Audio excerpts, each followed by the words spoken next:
সুপ্রিয় দর্শক আসসালামু আলাইকুম, welcome back to my channel cooking studio by Arin. অনেক সময় দেখা যায় ঘরে পাকা কলা থেকে যায় আর সেটা অনেক বেশি পেকে যাওয়ার ফলে কেউ খেতে চায় না। আর ওই পেকে যাওয়া কলা ফেলে না দিয়ে কলার মধ্যে একটা ডিম দিয়ে দারুণ মজার একটা নাস্তা কিন্তু আপনারা তৈরি করে নিতে পারবেন, যেটা খেতে অসম্ভব রকমের মজার হয়। একবার বাসায় তৈরি করে দিয়ে পরিবারের ছোট বড় সবাই এটাকে অনেক বেশি পছন্দ করবে আর অনেক মজা করে খাবে। তো নাস্তা তৈরি করার জন্য আমি এখানে নিয়েছি 2টি পাকা কলা।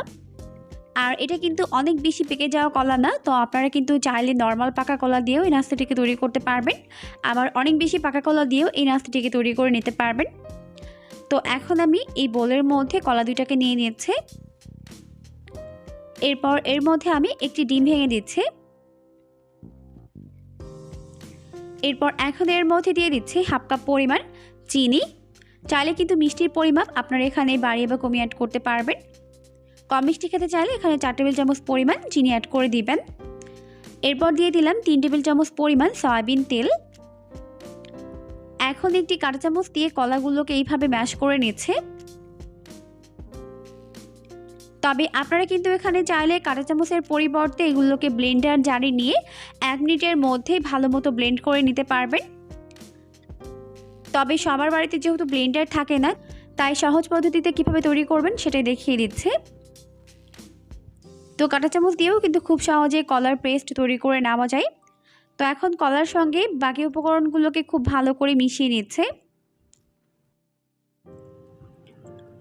তো এইভাবে মেশাতে মেশাতে একটা পর্যায়ে দেখা যাবে এই সমস্ত উপকরণগুলো এইভাবে খুব ভালোভাবে মিশে গেছে।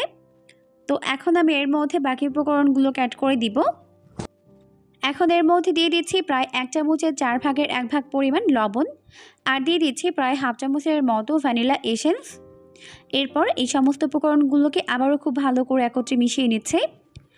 আর এই ভ্যানিলা এসেন্স আপনারা যে কোনো সুপার শপ কিংবা বড় যে কোনো মুদি দোকানেই পেয়ে যাবেন, আর দামও হাতের নাগালের মধ্যে। আর এখানে ভ্যানিলা এসেন্স ব্যবহার করা হয়েছে সুন্দর একটি ফ্লেভারের জন্য আর ডিমের গন্ধটিকে পুরোপুরি হাইড করার জন্য। তো ভালো করে মিশিয়ে নেওয়ার পর এখন এর মধ্যে দিয়ে দিলাম 1 কাপ পরিমাণ ময়দা। চাইলে এখানে ময়দার পরিবর্তে আটা ব্যবহার করতে পারবেন। আর দিয়ে দিলাম 1 চামচ পরিমাণ বেকিং পাউডার। যেই বেকিং পাউডার কেক তৈরিতে ব্যবহার করা হয় ওই বেকিং পাউডারটিকেই ব্যবহার করেছে। এখন আবারও খুব ভালো করে সমস্ত উপকরণগুলোকে মিশিয়ে নিচ্ছে। তো খুব ভালো করে মিশিয়ে আমি এরকম একটি ব্যাটার তৈরি করে নিয়েছি। এখন আমি নাস্তাগুলোকে তৈরি করে নিব।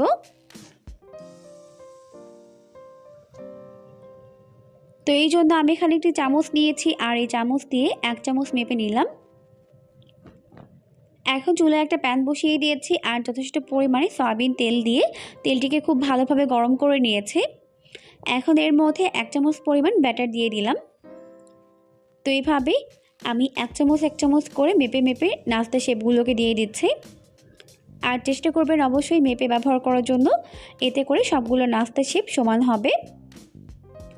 তো সবগুলো নাস্তা শেপ দেওয়া হয়ে গেলে এটাকে মিডিয়াম আঁচে জাল করতে হবে। আর মিডিয়াম আঁচে জাল করার ফলেই কিন্তু নাস্তাগুলো এভাবে ফুলে উপরে ভেসে উঠবে। তারপর এটাকে উল্টে দিচ্ছি অপর পাশটিকে ভেজে নেওয়ার জন্য।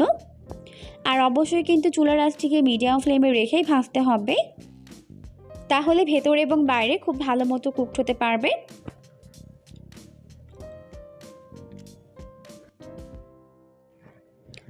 তো এইভাবে উল্টে পাল্টে আমি নাস্তাগুলোকে গোল্ডেন ব্রাউন করে ভেজে নিব।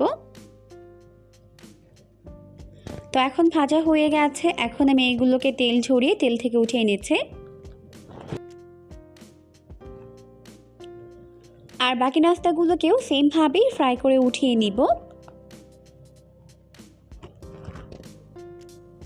তো এখন আমার সবগুলো নাস্তা ভেজে উঠিয়ে নেওয়া হয়ে গেছে। আর নাস্তাগুলো কিন্তু অনেক বেশি সফট আর তুলতুলে নরম, খেতেও কিন্তু দুর্দান্ত মজার। অবশ্যই বাসায় ট্রাই করবেন, দেখবেন সবাই অনেক বেশি পছন্দ করবে আর অনেক মজা করে খাবে। পরবর্তী ভিডিও দেখার আমন্ত্রণ জানিয়ে আজকের মতো বিদায় নিচ্ছি। সবাই অনেক বেশি ভালো থাকবেন। আল্লাহ হাফেজ।